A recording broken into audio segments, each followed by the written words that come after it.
Bonjour à tous, nous sommes le mercredi 13 juillet, vous êtes en compagnie de Dani et nous fêtons les Saint-Henri et Saint-Joël également. Bonne fête à vous, un joyeux anniversaire à vous également si vous le fêtez aujourd'hui. Et j'oublie pas ma petite famille du groupe Jésus est mon guide, bonjour à vous. Avant de retrouver Richemont pour la première lecture, d'ores et déjà, je voudrais te dire merci pour ta participation. Je voudrais dire cette petite prière. Dieu créateur et maître de tout, pose sur nous ton regard et pour que nous ressentions l'effet de ton pardon. Accorde-nous de te servir avec un cœur sans partage. Amen. Viens, Saint-Esprit, viens par ton vent, remplir le temple que je suis. Oh, viens, Saint-Esprit, souffle puissant, brise d'amour courant de vie.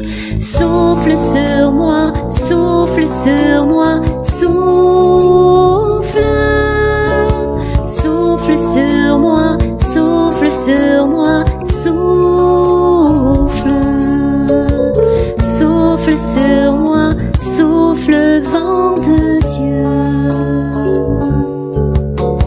Viens, Saint-Esprit, viens par ta pluie, mouiller la terre que je suis. Oh, viens, Saint-Esprit, flot impétueux, source d'amour, fleuve de vie. Coule sur moi, coule sur moi, coule, coule sur moi, coule sur moi, coule, coule sur moi, coule pluie de Dieu.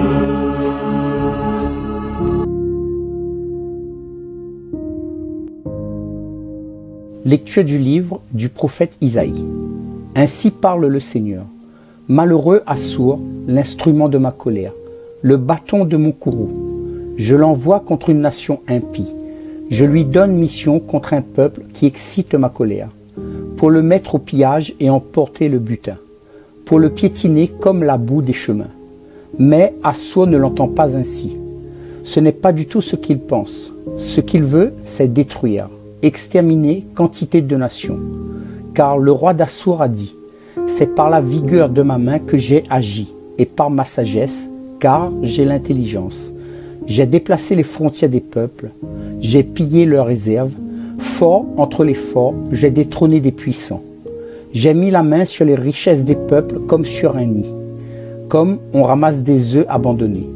J'ai ramassé toute la terre, il n'y a pas eu un battement d'aile, pas un bec ouvert, pas un cri. Mais le ciseau se glorifie-t-il aux dépens de celui qui s'en sert pour tailler? La scie va-t-elle s'enfler d'orgueil aux dépens de celui qui la tient? Comme si le bâton faisait mouvoir la main qui le brandit, comme si c'était le bois qui brandissait l'homme. C'est pourquoi le Seigneur Dieu de l'univers fait dépérir les soldats bien nourris du roi d'Assour, et au lieu de sa gloire s'allumera un brasier, le brasier d'un incendie. Parole du Seigneur. Alors les amis, je commencerai par mon commentaire par dire arrête de te vanter. Et dans ce texte justement, l'exemple même de ce roi d'Assour qui dit « c'est par ma vigueur, c'est par ma main, c'est par ma sagesse et mon intelligence justement que je sais faire telle chose. » Limite, c'est lui qui brandit l'épée, c'est lui qui fait tout. Et il n'y a pas d'armée, il est tout seul. Voilà. Alors ce genre d'attitude, Seigneur, le Seigneur n'aime pas. Et il n'aime pas non plus tous les autres agissements de ce peuple qui n'a rien compris de ce qu'il désire, de ce qu'il souhaite. Et quand il dit le ciseau se glorifie-t-il aux dépens de celui qui s'en sert pour tailler? Quand l'ouvrier va entretenir un arbuste là, il va agir par sa personne, par sa tête.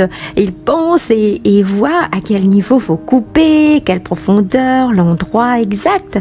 Et pour cela, il va utiliser, je sais pas, ça peut être un ciseau, un autre outil de jardinage. Et l'un ne va pas sans l'autre. Imaginez qu'on n'a pas d'outil et qu'on casse une branche, ça va s'abîmer et surtout ça va pas pousser.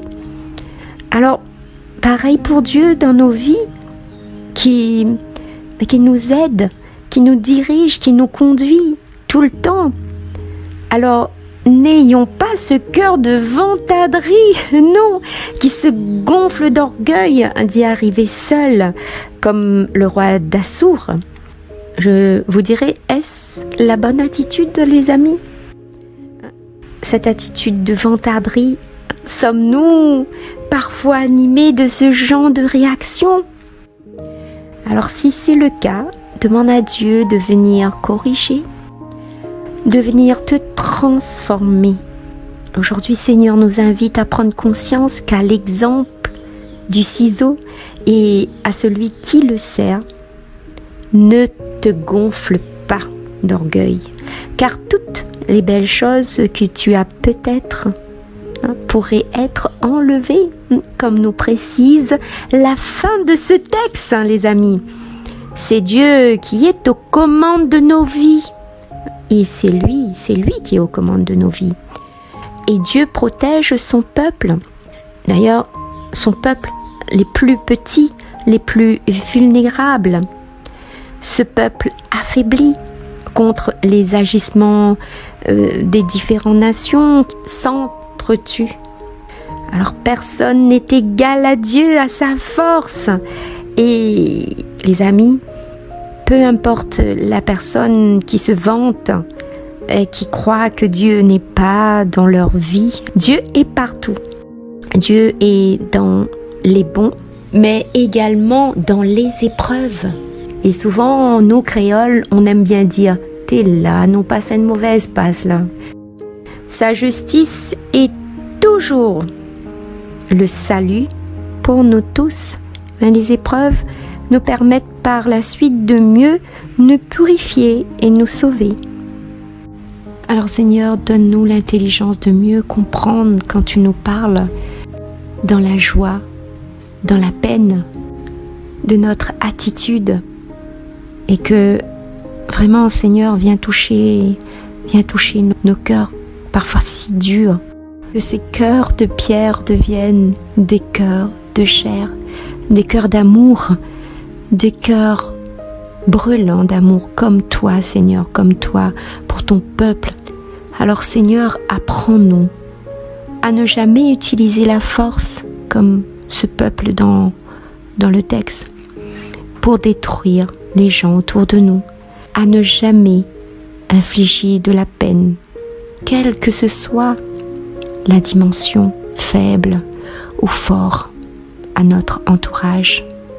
Seigneur, apprends-nous à être des artisans de paix et d'amour, comme toi, Seigneur. Amen. Le Seigneur ne délaisse pas son peuple. C'est ton peuple, Seigneur, qu'il piétine, et ton domaine qu'il écrase. Il massacre la veuve et l'étranger, ils assassinent l'orphelin. Le Seigneur ne délaisse pas son peuple.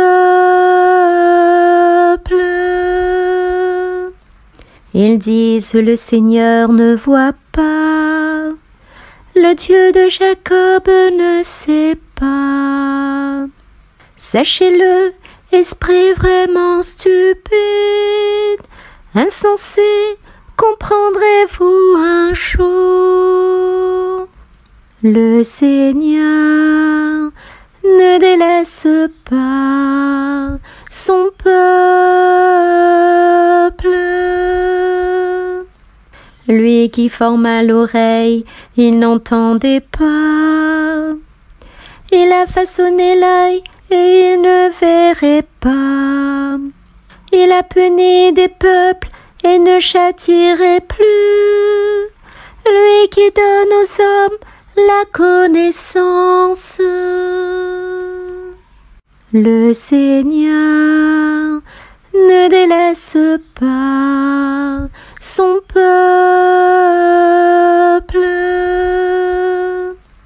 Le Seigneur ne délaisse pas son peuple. Il n'abandonne pas son domaine. On jugera de nouveau selon la justice. Tous les hommes droits applaudiront. Le Seigneur ne délaisse pas son peuple.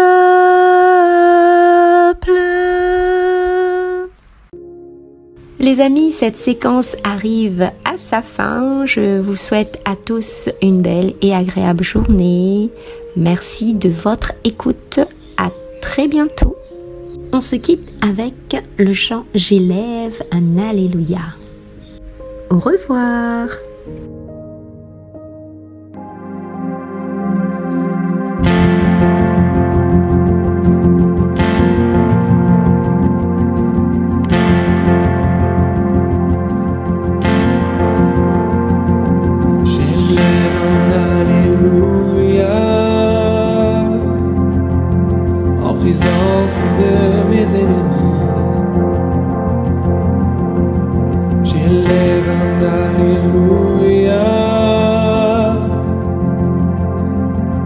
Fort que l'incertitude, j'élève un alléluia.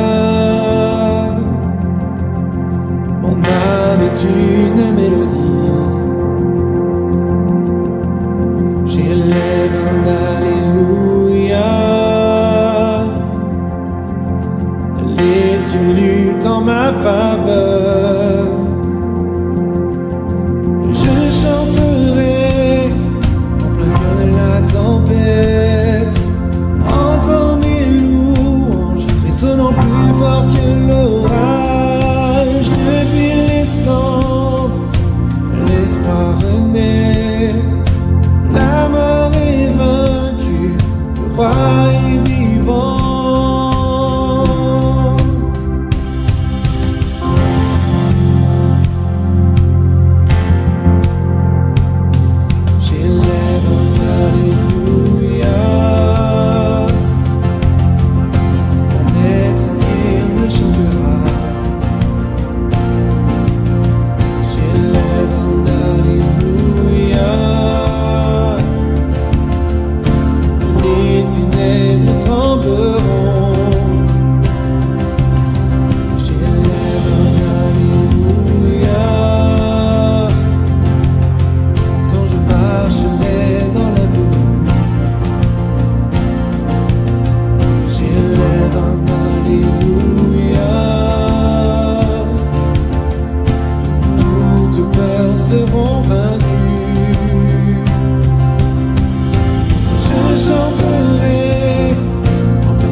chantons le plus fort, oui, chantons le plus fort, chantons le plus fort, chantons le plus fort, chantons le plus fort, chantons le plus fort, chantons le plus fort, en présence de mes ennemis, chantons le plus fort